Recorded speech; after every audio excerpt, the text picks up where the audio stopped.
Praise the Lord. प्रभु यीशु मसीह के नाम से आप सबको शालोम।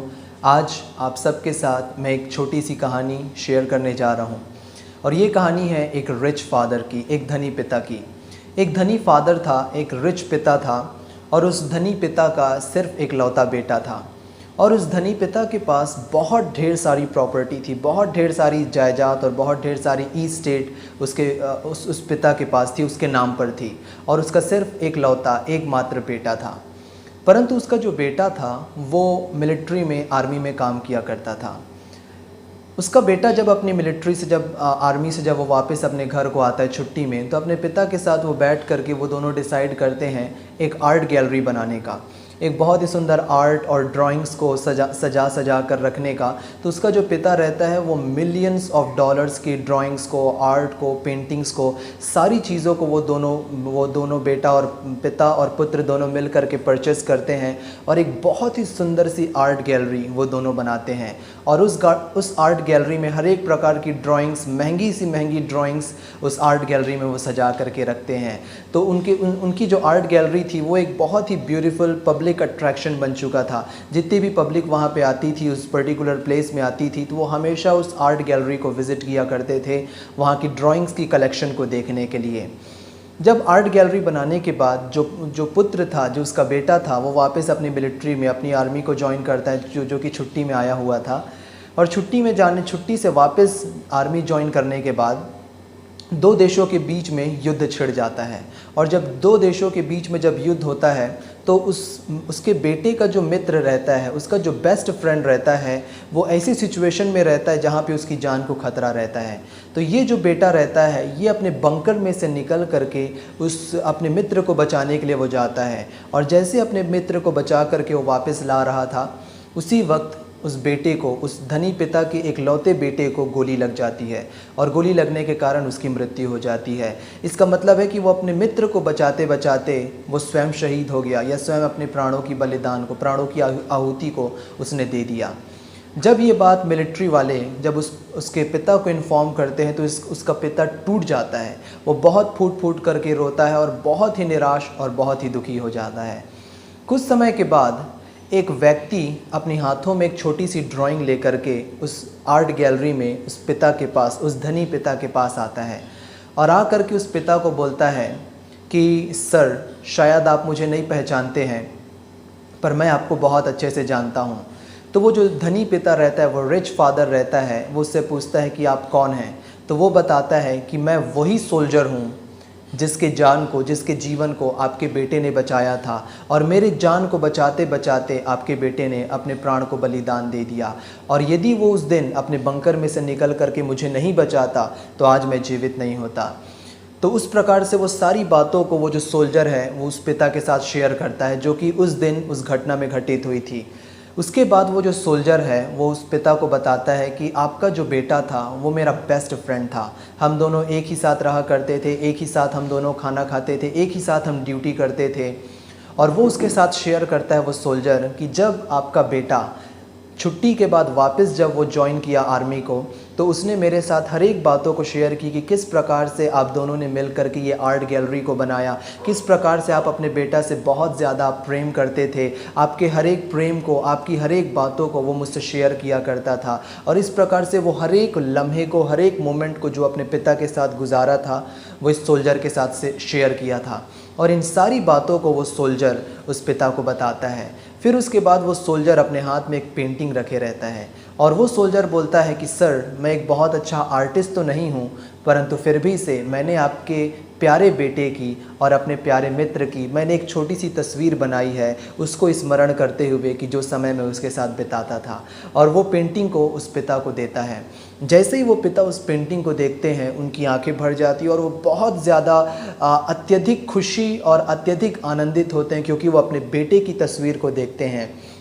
तो उनकी आर्ट गैलरी में जितने वर्कर काम करते थे उन सब को वो बोलते हैं कि ये जो मेरे बेटे की तस्वीर है ये सबसे पहले डिस्प्ले होनी चाहिए, कि जितनी भी पब्लिक आएगी वो मिलियन जो हज़ारों और लाखों रुपए की जो पेंटिंग्स है, $1,000,000 की जो पेंटिंग्स है, उसको देखने से पहले मेरे बेटे की तस्वीर को वे लोग पहले देखें। तो उस तस्वीर को उस आर्ट गैलरी में सबसे पहले डिस्प्ले किया जाता है कि जितने भी लोग आते थे उसके बेटे की तस्वीर को पहले देखा करते थे। कुछ समय के बाद समय बीतता गया और कुछ समय बीतने के बाद वो जो पिता रहता है उसकी मृत्यु हो जाती है, और उसकी जब मृत्यु हो जाती है तो उसकी आर्ट गैलरी और साथ ही साथ उसकी जितनी प्रॉपर्टी और जितना एस्टेट रहता है वो सब कुछ ऑक्शन के लिए जाता है। और जब वो प्राइवेट ऑक्शन में जाता है तो देश के बड़े से बड़े बिलियनर्स, मिलियनर्स, बिजनेसमैन और बड़े बड़े आर्टिस्ट उस ऑक्शन में आते हैं। और जब उस ऑक्शन में आते हैं तो सबसे पहली पेंटिंग जो कि ऑक्शन में लगी हुई थी वो उसके बेटे की पेंटिंग लगी हुई थी, जो कि एक सोल्जर ने बनाया था। और वो पेंटिंग कोई ख़ास नहीं थी, उसमें कोई ख़ास अट्रैक्शन या कोई अच्छी चीज़ उसमें नहीं दिख रही थी। तो जो बड़े बड़े आर्टिस्ट वहाँ पे आए हुए थे ऑक्शन में, वो ऑक्शनर को बोलते हैं कि ये तुम क्या पेंटिंग को डिस्प्ले किए हो, इसे हटाओ, हम $मिलियंस की पेंटिंग्स को हम परचेस करने के लिए आए हैं।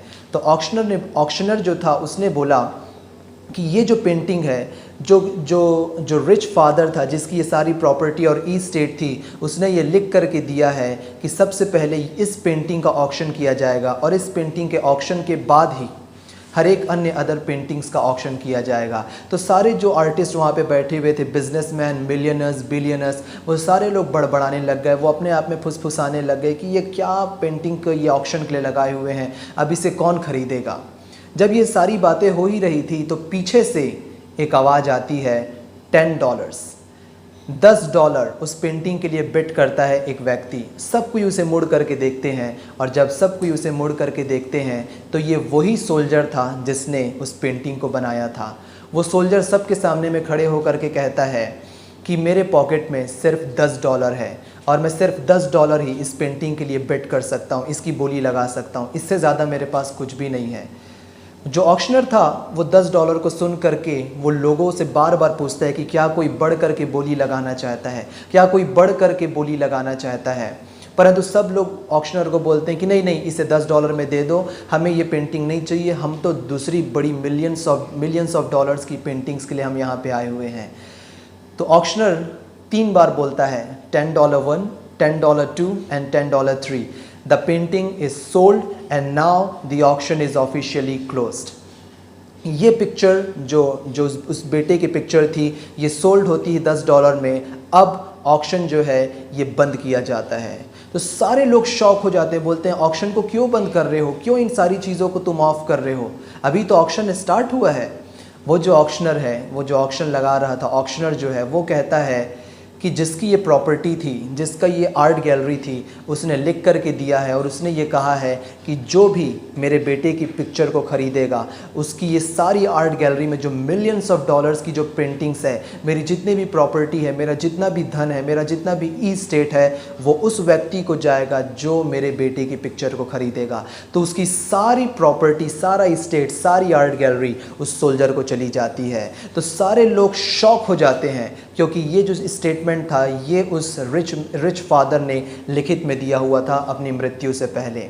तो ये स्टोरी मुझको रिमाइंड करती है हमारे लविंग अब्बा फादर की, हमारे प्यारे अब्बा पिता की, जिसने हमसे अथाह से भी गहरा प्रेम किया और हमारे लिए अपने प्रिय पुत्र प्रभु यीशु मसीह को परमेश्वर पिता ने दे दिया कि प्रभु यीशु मसीह हमको बचाते हमको बचाने के लिए प्रभु यीशु मसीह ने अपने जीवन को बलिदान दे दिया। और जब प्रभु यीशु मसीह इस पृथ्वी पर थे, उन्होंने परमेश्वर पिता के हार्ट को, परमेश्वर पिता के मन को प्रभु यीशु मसीह ने रिवील किया कि परमेश्वर के मन में किस प्रकार से हमारे लिए प्रेम भरा हुआ है, किस प्रकार से परमेश्वर ने हमसे प्रेम किया और हमारे लिए अपने प्रिय पुत्र को भेज दिया।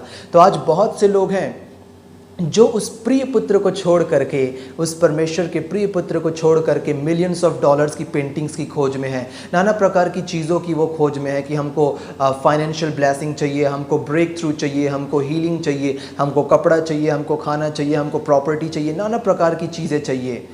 परंतु वो ये नहीं जान रहे कि उस सारी चीज़ों का जो राज है, वो सारी चीज़ें हिडन है पुत्र में। वो सारी चीज़ें छिपी हुई हैं परमेश्वर के प्रिय पुत्र में। यदि आप परमेश्वर के प्रिय पुत्र को आज खोजते हैं तो सारी चीज़ें आपको अपने आप मिल जाएंगी। बाइबल इसे कुछ इस प्रकार से बोलती है, रोमियो 8:32 में, जिसने अपने निज पुत्र को हमारे लिए ना रख छोड़ा परंतु उसे हम सब के लिए दे दिया, क्या वह उसमें, मतलब प्रभु यीशु मसीह में, हम सबको अन्य वस्तुएं या और भी वस्तुएं नहीं देंगे? तो हमारा काम है प्रभु यीशु मसीह को, उस पुत्र की पिक्चर को परचेस करना। यदि आज आप पुत्र को परचेस कर रहे हैं, परचेस करने का मतलब है यदि आप प्रभु यीशु मसीह पर विश्वास कर रहे हैं, सारी प्रॉपर्टी परमेश्वर पिता आपके नाम में कर देंगे। और ये जो प्रॉपर्टी है ये वर्ल्डली प्रॉपर्टी नहीं है, इट्स हेवनली प्रॉपर्टी, ये स्वर्गीय प्रॉपर्टी है जिसे परमेश्वर पिता आपको देंगे। प्रभु यीशु मसीह ने इसे कुछ इस प्रकार से बोला, जब आप पढ़ेंगे मत्ती 6वें अध्याय में और उसके 33वें पद को, कि पहले तुम परमेश्वर के राज्य और उसके धर्म की खोज करो। नाउ यहाँ पे ध्यान दीजिए मेरी बातों को। परमेश्वर के राज्य का मालिक कौन है? प्रभु यीशु मसीह। परमेश्वर की धार्मिकता कौन है? प्रभु यीशु मसीह। तो प्रभु यीशु मसीह यहाँ पे अपने लिए कह रहे हैं, पहले तुम प्रभु यीशु मसीह को खोजो, परमेश्वर का राज्य और उसकी धर्म, पहले तुम प्रभु यीशु मसीह को खोजो, and all this things will be added on to you, और ये सारी वस्तुएं तुम्हें अपने आप मिल जाएंगी। तो मैं आशा करता हूँ कि इस छोटी सी स्टोरी के द्वारा आपने निश्चित प्रभु की ब्लेसिंग को पाया है। सीक वन थिंग, एक चीज़ के पीछे जाइए, और वो है परमेश्वर का पुत्र, और परमेश्वर का पुत्र आपको हर एक ब्लेसिंग प्रोवाइड करेंगे। God bless you all. Shalom.